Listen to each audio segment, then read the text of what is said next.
उस दिन रात का हमारा कार्यक्रम था, सिवाना आने का बहुत लेट हो गए और हमें लगातार ये समाचार मिले कि लोग इंतजार तो करें लेकिन बहुत परेशान हैं।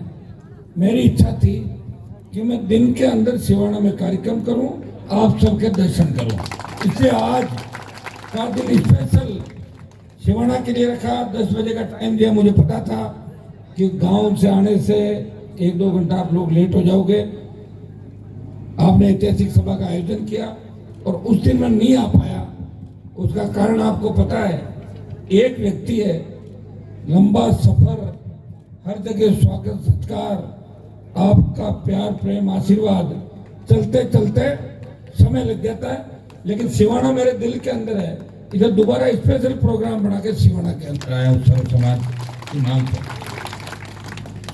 कुछ सिवाना की प्रमुख समस्याएं, कुछ यहाँ के ब्लाइंड मर्डर जो कत्ल हुए आज तक नहीं खुले। मैं आपको आश्वस्त करता हूँ कि स्पेशल टीमों का गठन 1-2 दिन में करवा के मिठोड़ा के पूर्व सरपंच राम सिंह जी राजपूत की जो हत्या हुई इसका खुलासा करवाएंगे। थे कुछ भी करना पड़ेगा हमारे को। गौड़ी मवड़ी गांव में माँ बेटे की, ये कौन से समाज के थे? राजपूत समाज के, जो हत्या हुई उसका खुलासा नहीं हुआ। एक साथ ही करवा देंगे, आपके सारी टीम भी करवा देंगे। नार्को टेस्ट कराएंगे सब लोगों का जो जो संदिग्ध है, और उसके अंदर कोई रास्ता निकल जाए। पुलिस वाले खड़े जानते हैं कि नार्को से करीब करीब निकल जाता है कि उसके अंदर लास्ट नार्को ही बचता है। समदड़ी में जितने भी आपके समदड़ी सिवाना सिंदड़ी में अपराध हुए पिछले दिनों में, अगर ब्लाइंड है, कोई नहीं खुल रहा है, तो आपको विश्वास दिलाता हूँ कि इसी सरकार से खुलाएंगे। और ये सरकार जारी है, हम आ रहे हैं, चिंता मत करो, 24 घंटे में खुलवा देंगे। ये भी तय, कोई बाकी नहीं रहेगा। मर्डर होने बंद हो जाएंगे राजस्थान के अंदर, ये भी मैं आपको विश्वास दिलाता हूँ। समदड़ी में जो पाली से गंदा पानी आ रहा फैक्ट्रियों का, बहुत बड़ी दिक्कत है। इसके समाधान की सरकारें नहीं सोच रही है। आज दुर्भाग्य इस बात का है कि आप एक मांग करते हो सारे कि पीने का पानी लाओ, इंदिरा गांधी नहर का पानी लाओ। जहाँ इंदिरा गांधी नहर का पानी आ गया वहां के हालात आपको बता दूं। गंगानगर, हनुमानगढ़, बीकानेर, नागौर, ओसिया इधर भी पहुंचा इंदिरा गांधी, थोड़े से देखिए कोई जोधपुर के अंदर आया। लुधियाना की फैक्ट्रियों का गंदा पानी इंदिरा गांधी कैनाल के अंदर डालते हैं। और कैंसर ट्रेन पंजाब से चल के राजस्थान आती है, उसका नाम है कैंसर ट्रेन। इतना कैंसर हो रहा लोगों को, उसका कारण वो गंदा पानी है।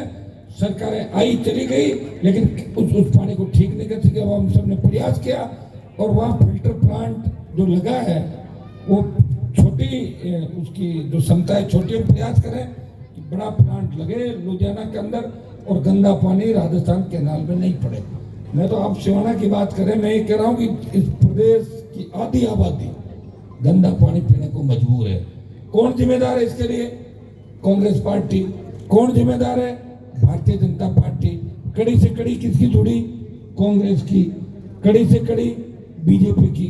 लगातार लंबा शासन, 25 साल का गठबंधन, यूं कह दो कि एक ही मुख्यमंत्री है। चाहे तो वसुंधरा को कह सकते हो 25 साल सीएम रही, चाहे गहलोत को कह सकते हो, क्योंकि दोनों एक है।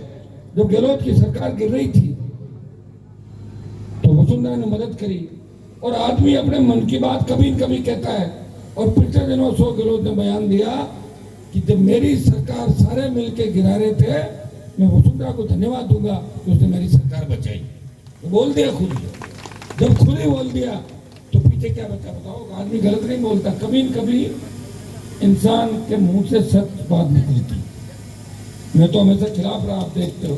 अब तो कई लोग ये भी आरोप लगाते हैं तो बीजेपी ज्वाइन करना चाहते हैं। बीजेपी छोड़ चुका, गठबंधन तोड़ चुका, और मैंने गठबंधन यूं ही नहीं तोड़ा। जब देश का किसान तकलीफ के अंदर था, हरियाणा, उत्तर प्रदेश, दिल्ली के किसानों ने, किसान नेताओं ने मेरे से बात करी, हनुमान जी आप किसान के बेटे हो, देश का अंदाजा सड़क पे बड़ी सादत दे रहे तकलीफ में, आप अगर एनडीए छोड़ दो तो बड़ा मैसेज जाएगा और किसान आंदोलन को नई ऊर्जा मिलेगी। मैंने कहा मेरे एनडीए छोड़ने से अगर किसान कौम का भला होता है तो ये छोड़ी एनडीए, और एनडीए छोड़ के सड़क पे अगर देश का कोई सांसद आया, नागौर का सांसद था, तो किसान कौम के लिए 70 दिन सड़क पर बैठा। अग्निपथ जब सेना को ठेके पे दे दिया प्रधानमंत्री मोदी ने, कोई एमपी नहीं बोला। आपके एमपी भी है, बगल के एमपी भी है, इधर भी है, उधर भी है। चिंता नहीं जवानों की कि हमारे बच्चों का क्या होगा जो सेना में जा रहे हैं। क्या सेना में जाट समाज के बच्चे ही जा रहे हैं? सेना में राजपूत समाज के बच्चे भी जा रहे हैं, गोरखा भी जा रहे हैं, दूसरे हमारे मद्रासी रेजिमेंट जो रेजिमेंट बनी है वो तो जा ही रहे हैं। लेकिन सर्व समाज का नौजवान सेना के अंदर जाता है, और सेना के नाम पे भी अगर अग्निपथ के मामले में नेताओं ने बयान नहीं दिया, उसका विरोध नहीं किया, वो जवानों को धोखा दे रहे, वो आपको धोखा दे रहे और अपने आप को धोखा दे रहे। एक ही व्यक्ति देश के अंदर लड़ रहा है कि अग्निपथ वापस होना चाहिए। लोकसभा ऑल पार्टी मीटिंग और जोधपुर में 2 लाख जवानों की रैली करके ये संदेश दिया, मोदी जी आ रहे हम दिल्ली की ओर, तैयार हो जाओ। भाइयों, परिणाम ये हुआ कि डरी हुई मोदी सरकार ने अग्निवीर पहले 25% रखते थे, अब कह दिया कि आधों को हम रख लेंगे और आधे वापस भेज देंगे। चुनाव से पहले अगर एक हुकार आपने दिल्ली की भर ली तो अग्निपथ वापस हो जाएगा, क्योंकि भारतीय जनता पार्टी 5 जो राज्यों के चुनाव है वो सारे राज्यों में चुनाव हार रही है। ये सेमीफाइनल है, ये सेमीफाइनल अगर हार गई तो फाइनल की हार दिखेगी। ये अग्निपथ तो देश के जवानों का मुद्दा है। जवान जिधर चलता है उधर जमाना चलता है। हमारी सेना ने, थल सेना ने बड़े बड़े देशों को हराया। 62 के अंदर जब चाइना से झगड़ा हुआ था, हमारे हथियार खराब हो गए थे, गोला बारूद खराब हो गया था। वो भूल किसकी थी? नेहरू जी की भूल थी। फिर भी हमारे सैनिक अकेले नियत थे, बिना गोलियों की बंदूक से भी मारपीट करते हुए चाइना को भगाया।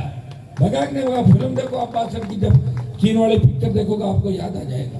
हमारे नेताओं की वजह से कितनी तकलीफ इस देश ने सही। ये कारगिल की जो लड़ाई थी, इसको अपन कारगिल के रूप में जरूर मनाते हैं, लेकिन 2 साल तक घुसपैठ होती रही। कहाँ चली गई इंटेलिजेंस देश की? कहाँ सिस्टम कहाँ चला गया? घुसपैठ ये कैसा है भारत के अंदर? किस तरह हमारी पहाड़ियों के अंदर चढ़ गए, किस तरह कारगिल की ऊंची चोटियों में चढ़ गए। गलती किसकी थी? दिल्ली की गलती थी, केंद्र की गलती थी। हमने मारा, ये सही है, लेकिन हमारे जवानों ने भी जान दी। आज भी भाइयों, मोदी को लोगों ने वोट दिया जब ये लगा था कि पाकिस्तान और चाइना के बॉर्डर पे कोई किसी को शहादत नहीं देनी पड़ेगी, किसी को सीने पे गोली नहीं खानी पड़ेगी। लेकिन दुर्भाग्य देखो, जितनी शहादत यूपीए सरकार में हुई उससे ज्यादा शहादत एनडीए सरकार में हो रही है। कहने को तो बयान कुछ भी दे दो, हम ये हो रहे हैं, हम आगे जा रहे हैं, पीछे जा रहे हैं, लेकिन कोरोना के अंदर वर्ल्ड में सबसे ज्यादा मौतों का आंकड़ा अगर आता है तो प्रथम 5 जो देश है उसमें भारत में सबसे ज्यादा मौत हुई। 50 लाख लोग भारत के अंदर मरे। कौन जिम्मेदार है? किसकी सरकार है? मोदी की या गहलोत की? आपस में लड़ते रहते हैं। वो इसको बयान दे देता है, वो इसको दे देता है। बयान वीर और ये राजस्थान की भाजपा की फौज अलग अलग रथ लेके निकली है। देखो आप, जिस तरह महाभारत में योद्धा निकलते थे, कहीं से एक योद्धा आ रहा है, कहीं से दूसरा आ रहा है। अरे ये बताओ, तुम जा कहाँ रहे हो? कि सत्ता का स्वयंवर है तो तुम्हारे में तीर चलाना कोई जानता है? तुम जीत जाओगे? नहीं। शादी है साहब, दुल्हन तैयार है, दूल्हा कौन है? 12-13 दूल्हे, तोरण कौन मारेगा भाई? ये तो बताओ। तोरण से पहले याद गायब हो जाओगे। तो ये हालत भारतीय जनता पार्टी की। और कांग्रेस एक रिपीट करने की बात कर रहा है और दूसरे रस से लेके खींच रहा, उसको बैठ गया, बोले जाएगा कहाँ? मेरी पहली पूरी व्यवस्था हो रखी है दिल्ली तक से, मैंने तय किया था, आने नहीं दूंगा। ये तो कमिटमेंट था, ये बैठा अगला वहीं पे बैठ के पूरा काम कर रहा है। तो भाइयों, ये हालात राजस्थान के अंदर है। कई मंत्री विधायकों पे लूट, बलात्कार, भ्रष्टाचार के आरोप लगे। बीजेपी मौन रही, बोली नहीं। कल जिस आदिवासी इलाके के अंदर बच्चों ने सुसाइड किया, पहले इतना थी, पुलिस चाहती तो बचा सकती थी। प्रतापगढ़ में जिस तरह निर्वस्त्र करके आदिवासी बहन को घुमाया, मणिपुर के अंदर जिस तरह हिंसा हुई और आदिवासी मणिपुर की महिलाओं को निर्वस्त्र करके घुमाया, देश शर्मसार हुआ, राजस्थान शर्मसार हुआ। अमित शाह की मीटिंग थी ट्राइबल बेल्ट के अंदर, चाहते तो 100 किलोमीटर दूर उस आदिवासी बहन के घर जा सकते थे, नहीं गए। प्रियंका गांधी आई जो बेटी बचाओ की बात करती है, ये घटना दूसरी जगह होती चली जाती, लेकिन टोंक जयपुर में सभा करके गई, उसको आदिवासी बहन याद नहीं आई जिसको निर्वस्त्र करके घुमाया था। ये हालात इस देश के अंदर है। मिलाजुली का खेल है, मिलाजुली के खेल को खत्म कौन करेगा? आप करोगे। डॉक्टर भीमराव अंबेडकर ने जो वोट की ताकत आपको दी है, भाइयों सड़क पर टोल देना पड़ता है, थाने में जाओगे थानेदार 2 डंडे मार के भगा देगा आपको, तहसीलदार आपकी तरफ देखता भी नहीं, हर जगह शोषण है, कोई इज्जत नहीं आम आदमी की। एमएलए का फोन करके जाओगे तो सम्मान मिलेगा, टोल कर्मी बेइज्जती करेंगे, परिवार के 100 को 10-20 रुपए के लिए इज्जत उतार देगा। मैं ये कह रहा हूं जब वोट की ताकत आपके पास है तो उखाड़ फेंको इस व्यवस्था को, इस सिवाना को आजाद करना है। आजाद कैसे करना? देश आजाद 1947 के अंदर हो गया। आजादी का मतलब बीजेपी को हराना है और कांग्रेस को भी हराना है। ये कोई गोचर नहीं है कि जहाँ हर कोई आए चल के चला जाए। कई लोग बाहर से आ रहे कांग्रेस में, कह रहे हैं बाहर से आके जीत के चले जाएंगे, कोई मजाक है? सिवाना के जाए जन में व्यक्ति को वोट देके आपको राजस्थान की विधानसभा के अंदर भेजना है। मैं आपको इतना ही विश्वास दिलाता हूँ कि पिछली बार राष्ट्रीय लोकतांत्रिक पार्टी की गिनती 20,000 वोट से शुरू हुई थी। आरएलपी का बोतल का चिन्ह 20,000 से शुरू था, लेकिन 5 साल जो हनुमान का संघर्ष था, चाहे बद्री माफिया के खिलाफ, चाहे पेपर लीक के मामले में पेपर माफिया के खिलाफ, भू माफिया पर्यटन माफिया के खिलाफ, अपराधियों के खिलाफ, सड़क से सदन तक जो मेरा संघर्ष था, दिल्ली में विपक्षी भूमिका निभा रहा था, मोदी से लड़ रहा था, और स्टेट में गहलोत की सरकार से तीनों विधायक लड़ रहे थे। भाइयों 30,000 वोट से आरएलपी की गिनती शुरू होगी, 30,000 वोट से। अब 30,000 से शुरू होगी, अब 30,000 वोट कोई दूसरा लेके आएगा। सतराम जी बैठे हैं, पुखराज जी घर गाँव के नौकरी सिवाना के अंदर खूब किए हुए। मैं पुखराज जी की ड्यूटी लगा देता हूँ, सताराम जी से बात भी करेंगे। और हमें एक ही चीज का ध्यान रखना कि सिंबल जिसको मिलेगा, चिन्ह जो लेके आएगा, उसका साथ देना। टिकट एक है, दावेदार अभी तो 3-4 ये मंच पे 3-4 बैठे हैं। आने वाले 15 दिन बाद देखना कि 25 दावेदार आरएलपी में सिवाना से होंगे। 25 को तो टिकट नहीं दे सकता। आपकी ड्यूटी है कि जीते कौन। अगर 1000 वोट से भी हार जाए तो हराए हुए को जीता हुआ नहीं माना जाता। लोकतंत्र के अंदर जीत देखी जाती है, जिताऊ टिकाऊ।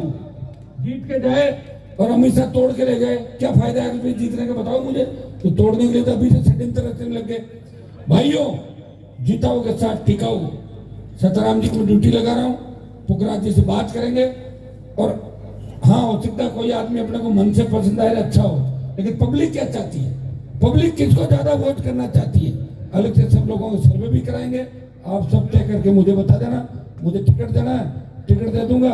एक हेलीकॉप्टर से मीटिंग कर दूंगा, एक ही कर पाऊंगा। चुनाव लंबा चौड़ा समय है, अब पता पूरा राजस्थान है, और मेरी पूरी ताकत इस सिवाना के चुनाव में लगा दूंगा।